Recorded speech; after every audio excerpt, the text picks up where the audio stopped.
Khamenei के सलाहकार सैयद कमाल खराची की मौत की बड़ी खबर सामने आ रही है। इजराइल के हमले में वो जख्मी हुए थे और इलाज के दौरान खराची की मौत हो गई है। ये बड़ी जानकारी। ईरान के पूर्व विदेश मंत्री रह चुके हैं खराची और इस वक्त उनकी मौत की खबर से ईरान में मातम पसरा हुआ। एक के बाद एक बड़ा नुकसान यहाँ पर ईरान के लिए। पहले ही जंग के शुरुआती दिनों में ही टॉप लीडरशिप को गंवा चुका ईरान एक के बाद एक अपने तमाम बड़े नेताओं को और अपने अधिकारियों को गंवाता जा रहा है।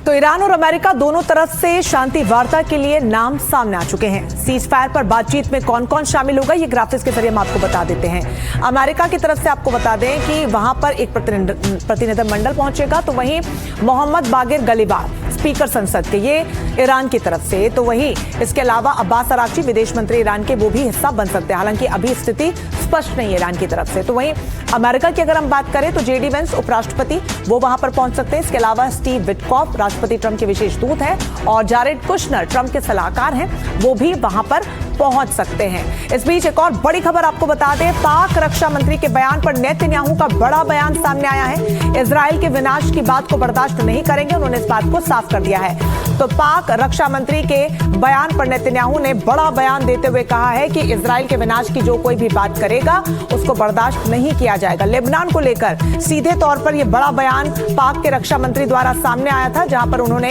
इस बात को स्पष्ट किया था कि लेबनान का नाम शामिल हो, नहीं तो विनाश के लिए तैयार रहा जाए।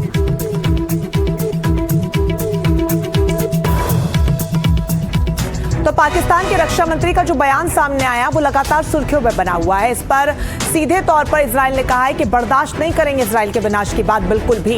ये बयान कोई भी सरकार बर्दाश्त नहीं करेगी।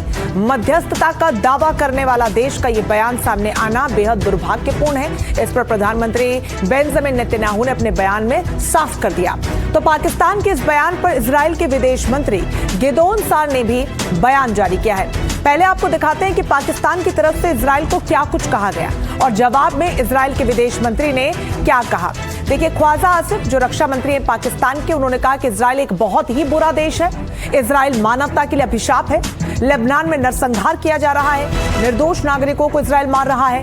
पहले गाजा, फिर ईरान और अब लेबनान में रक्तपात कैंसर ग्रस्त देश करार दिया। देखिए, कैंसर ग्रस्त देश को बनाने वाले लोग नर्क में चले, इस तरीके की शब्दावली का उन्होंने इस्तेमाल किया। इसका पलटवार विदेश मंत्री गिदोन सार इजराइल के, उन्होंने कहा कि मध्यस्थता का दावा करने वाले यहूदी विरोधी बातें कर रहे हैं। हम यहूदी विरोधी बातों को गंभीरता से देख रहे हैं। पाकिस्तान ने इजराइल को कैंसरग्रस्त देश कहा है। पाकिस्तान ने इजराइल के विनाश की अपील की है।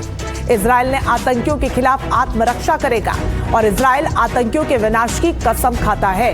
तो सीधे तौर पर खुली चेतावनी पाकिस्तान को इजराइल की तरफ से दे दी गई है। पाकिस्तान को ये बयान क्या वाकई में महंगा पड़ेगा, ये आने वाला वक्त बताएगा, क्योंकि इजराइल अपने तेवरों को लेकर लगातार आक्रामक बना हुआ है।